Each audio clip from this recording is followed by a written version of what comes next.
on the sidelines of the second Pan-African Youth Forum, where the 1 million by 2021 Chairperson's Initiative on Youth was launched and unveiled. We bring you the Inspirational Couch, happening at the AUC headquarters in Addis Ababa, where we dialogue, engage, and talk and conversate with brilliant young people from across the continent. My name is Kole Gilimnisi, Okambule Numdana Sanbonani, Bonjour, Salam, Hola, and hello. Je m'appelle Shakira Choonara, enchantée.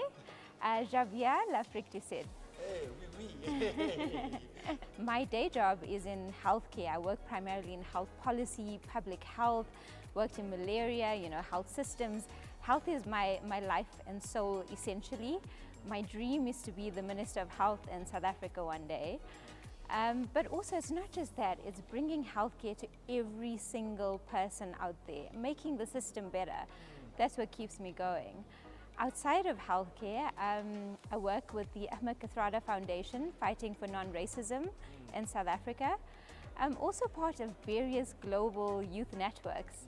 And more recently and exciting is to be an African Union Youth Council member. So in theory, it's an advisory role, right? But I think it's something historic. It's the first time the AU has set up not just an envoy, but set up a council. The idea of the council, I think, is fantastic because you're adding more inclusivity, more participation per region, etc. So ideally, we're there to support the envoy. She's absolutely fantastic. Take her work further, take the AU works further. But I also think outside of the box and outside of the formal terms of reference and that sort of thing. It's really, as a young person, what's that vision for Africa? What can I really, really push? So yes, you've got this role, but how do you go the extra mile, You know what I just love? I just have to say, being at the AU this time around, it's my third time since being a council member. I love the buzz. I love the hype. The social media buzz, the hype, the bringing together of powerful young people in a space. And yesterday they came over to meet me and I said, this is not about me. I think this is about you, right? And I think that's what 1 million is about, is what can each young person as a driver of change start to push. And I think the power really exists. And I'm going to go to my notepad. Sorry for being so old-fashioned. I was just telling someone earlier, if you look at all the older people, Grassa, Michelle, okay, not older, let's say more senior, seasoned, yeah. If you look at them, they always have notebooks, Tuli Madonsela, etc. And I think I'm a little bit old school like that. But I'm going to go through a list just because I think it was so fantastic.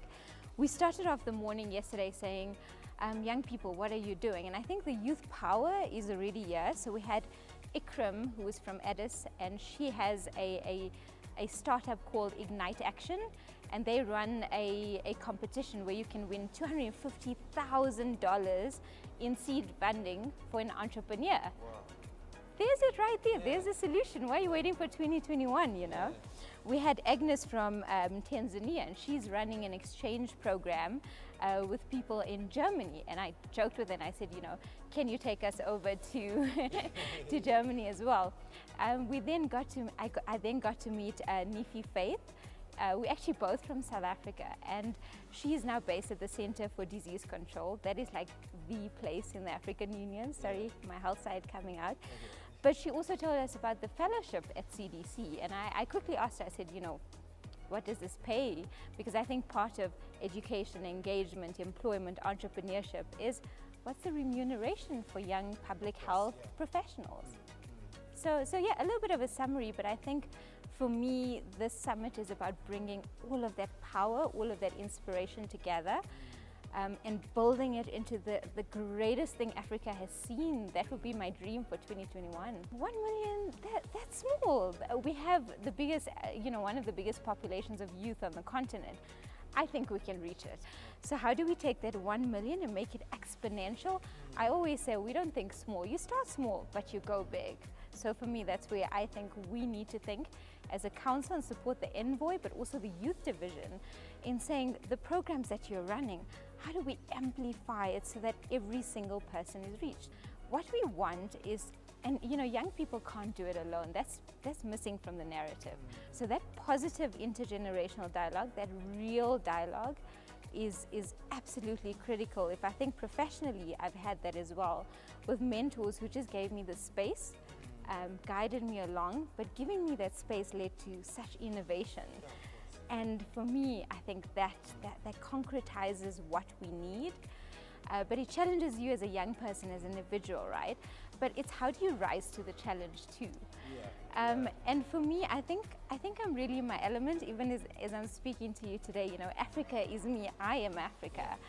I think we grow up being taught, you know, you go to university, you study, you get a job, and then what, you die, right? You don't change the world. And it took me a while to begin to understand that actually you need to be in charge of your own destiny. You need to push what you want to push, and that's entrepreneurship. It's really in our hands, because who are we expecting to change things if we don't change things?